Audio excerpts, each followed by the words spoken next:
बोलिए शंकर भगवान की जय। बोलिए माता पार्वती की जय। हिंदू धर्म ग्रंथों के अनुसार एक बार भगवान श्री कृष्ण ने युधिष्ठिर को संतान सप्तमी के व्रत की कथा सुनाते हुए कहा, यह व्रत योग्य संतान प्रदान करने वाला, उसकी रक्षा करने वाला और उसके दुखों का नाश करने वाला है। ऋषि लोमस ने इस व्रत के विधान को माँ देवकी को बताया था। भगवान श्री कृष्ण ने युधिष्ठिर को संतान सप्तमी व्रत कथा सुनाते हुए कहा, हे धर्मराज, मैं आपको संतान सप्तमी के व्रत की कथा सुनाता हूँ, आप ध्यान से सुनिए। बहुत समय पहले अयोध्या नगरी पर राजा नहुस का राज था। वो बहुत ही प्रतापी और न्याय प्रिय राजा थे। उनकी रानी चंद्रमुखी बहुत ही सुंदर, सुशील और धर्मपरायण स्त्री थी।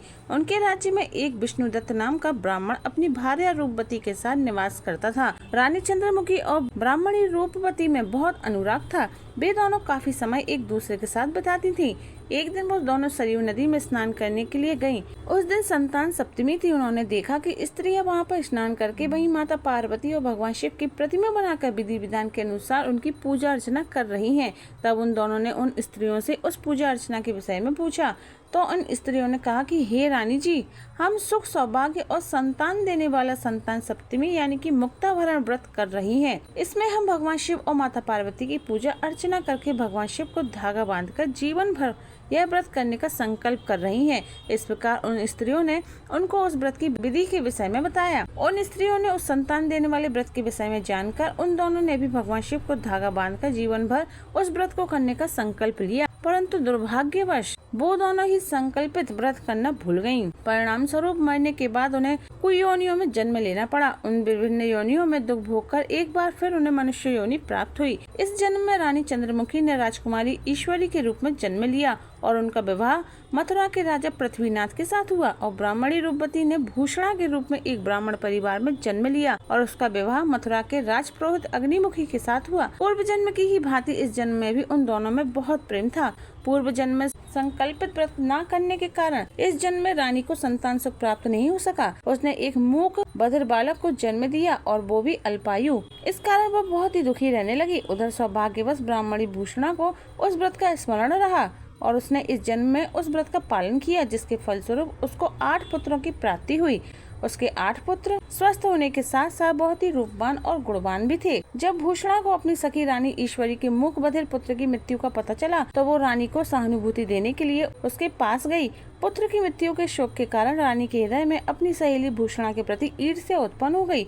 रानी ईश्वरी ने भूषणा के पुत्रों को मारने की इच्छा से उन्हें भोजन के लिए बुलाया और उन्हें भोजन में विष देकर मारने का प्रयास किया। किंतु उस व्रत के प्रभाव से भूषणा के पुत्रों पर उस विष का कोई प्रभाव ही नहीं पड़ा। यह देखकर रानी ईश्वरी क्रोध और ईर्ष्या के मारे जल उठी।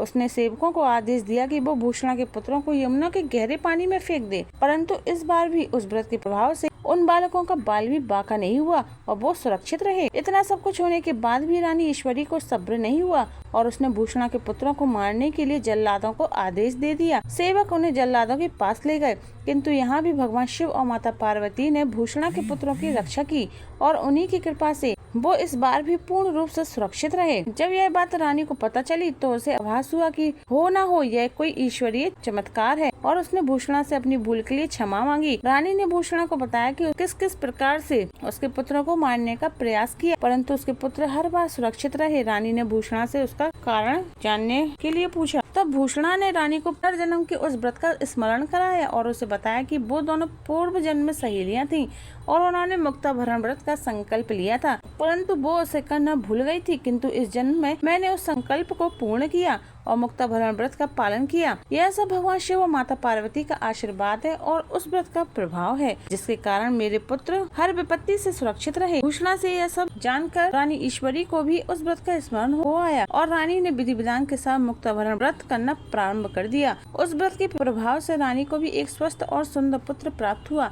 तभी से स्त्रियां संतान प्राप्ति और उनकी रक्षा के लिए यह संतान सप्तमी का यानी कि मुक्ताभरण व्रत करती हैं।